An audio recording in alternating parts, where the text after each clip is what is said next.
Well, good Sunday evening. Right now we're watching another burst of heavy snow coming down right now. Of course, the ski resorts like Sunday River over in Newry getting almost a whiteout right now as we take a look at that snow continuing to come down. Now, this is going to be the last burst. I know I said that in the last half hour, but these are really quick moving snow squalls. And though there's not really going to be too much more of an issue with these things, they are coming down and at least putting down a dusting to an inch with these latest ones. So Route 2 going towards the east, Rumford, Weld. Here in the next 30 minutes or so, Farmington, you should be seeing some of these flakes falling across for you.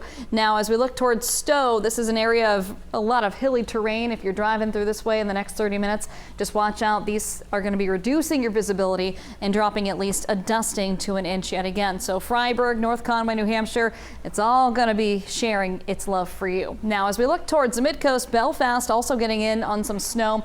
Not a snow squall anymore. In fact, in the earlier evening hours, this was sent in to us by Steve in Lisbon Falls. A snow squall did bring at least up to 3 inches of fluffy snow.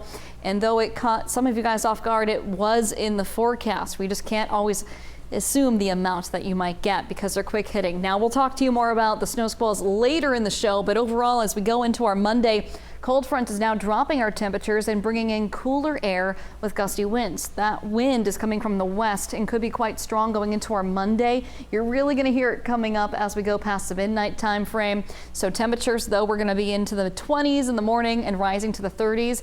It's going to feel closer to the single digits to teens. Now, we will see some relief as far as our temperatures go, warming up, becoming a lot more mild for our Tuesday. We'll see a lot more sunshine, temperatures into the upper 30s, low 40s, and not a whole lot of wind out there, at least until the evening as we're getting ready for our next system to arrive. So yeah, we're gonna have a little bit of activity moving in towards a late Tuesday evening. Shouldn't really impact it too much. Still staying mild into the 40s. So that's where we're going to see rain likely along the coast for your early morning commute.